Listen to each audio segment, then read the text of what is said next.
रुक्मिणी को जब रथ में बिठा लिया है, श्याम ने लेकर के चलने लगे हैं। इधर लड़कियां रुकुम के पास पहुंच गई। रुकुम को पता चला है कि वो लफंगा मेरी बहन को लेकर के चला गया। रुकुम चिल्लाने लगा, जीजा ओ जीजा। हाँ जीजा बोलो ना। क्या है जीजा? ये हो गया जीजा जी, वो मेरी बहन को लफंगा लेकर के भाग गया। तो तुम क्या कर रहे जीजा जी? लफंगा ले गए तो? अरे जीजा आप खुद ढूंढो जाकर के। अरे जीजा जीजा जीजा इधर से चिल्ला रहे हैं, वो उधर से महाराज वो उससे जीजा कह रहा है, वो उससे जीजा कह रहा है। अब तो प्रजा में खलबली मच गई, हाहाकार मच गया। मेरे भैया इधर भगवान कन्हैया रुक्मिणी को लेकर के आगे निकल चुके थे। रुकुम भागा, अपनी सेना को लेकर के कृष्ण का पीछा करने लगा। शिशुपाल भी भागा है। और जब रुकुम की सेना भगवान कन्हैया का पीछा करने लगी है, रुकुम चिल्लाने लगा, अरे कृष्ण मुझे पता है मेरी बहन को और नहीं कोई तू ही लेकर के चला गया है। मैं तुझे जिंदा नहीं छोड़ूंगा। अगर तू मिल गया तो मैं बीच टुकड़े टुकड़े कर करके डाल दूंगा। मेरे भैया इस तरह से रुकुम की सेना जब गई भगवान के ऊपर हमला करने के लिए, प्रमाण ये मिलता है भगवान कन्हैया ने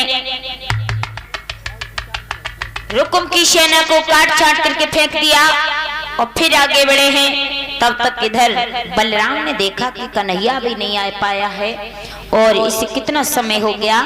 बलराम ने हल और मूसल हाथ में लिया और लेकर के चलने लगे। जब आए हैं कन्हैया को लेने के लिए तो देखा है श्याम सुंदर का रथ खड़ा हुआ है। कन्हैया रथ से नीचे उतर गए, रुक्मिणी से बोले, रुक्मिणी शांति से रथ में बैठी रहना क्योंकि भैया आ चुके हैं। श्याम आगे बढ़े, तब तक बलराम आ चुके थे। बलराम ने कहा, कन्हैया तुम यहाँ कैसे खड़े हो? कहा भैया खड़ा हूँ। तब तक भगवान के भैया बलराम की नजर रथ के ऊपर पहुंच गई, रुक्मिणी के ऊपर। बलराम ने देखा, कन्हैया से कहा कि कन्हैया ये रथ में लड़की कौन बैठी है? तो जवाब दिया है, वो लड़की तुम खुद ही उससे जाकर के पूछ लीजिए। बलराम रुक्मिणी के पास आए और कहने लगे, आप कौन हो? कहा कि मैं रुक्मिणी हूँ। यहाँ कैसे आई हो?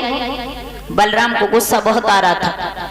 रुक्मिणी रोकर के कहने लगी है, भैया हमारा भैया जो रुकुम था ना, मेरी शादी अपने साले शिशुपाल के साथ कर रहा था, इसीलिए मैं डर की वजह से कन्हैया के साथ चली आई। बलराम ने कहा है कि बहू तुम चिंता मत करो, बस तुम आराम से यहीं पर रहना। और कन्हैया से कह दिया, कन्हैया रुक्मिणी की रक्षा के लिए तुम यहीं रहना, मैं जा रहा हूं, रुकुम को देखूंगा।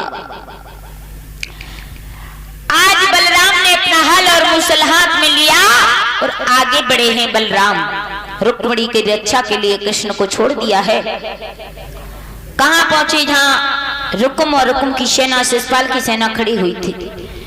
जाकर के बलराम ने रुकुम और शिशुपाल की सेना को काट छाट करके फेंक दिया। शिशुपाल ने ये दशा देखी तो शिशुपाल वहां से पीठ दिखा करके भाग गया। शादी आदि तो छोड़ी, जान बचा करके मुश्किल पड़ा भागना उससे। वहां से शिशुपाल वहां से भागा, रुकुम बच गया। रुकुम को बलराम ने पकड़ लिया, रुक्मिणी के पास में ले गए और उसे मारने के लिए तैयार हो गए। जैसे ही रुकुम को मारने को तैयार हुए हैं तो रुक्मिणी आ जा गई, अपने प्रभु का आकर के हाथ पकड़ लिया है और रुक्मिणी ने रोकर के कहा है कि हे प्रभु ठहर जाइए और आप हमारे भैया रुकुम को मारने के लिए जा रहे हो, इसे छोड़ दीजिए, इसे मत मारो। कृष्ण ने कहा क्यों? कहा कि भैया इसलिए क्योंकि अभी तो मेरी शादी नहीं हुई है, और अगर शादी होने से ही पहले मैंने अपने भैया को मरवा दिया, आपने मार दिया, तो क्या कहेंगे लोग कि अपनी शादी से पहले अपने भैया को खा लिया, उसके बाद में शादी की। मुंह दिखाने लायक नहीं रहूंगी, इसलिए कन्हैया मेरे भैया को छोड़ दो। और रुक्मिणी बोली है श्याम सुंदर से प्रार्थना करती हुई, है श्याम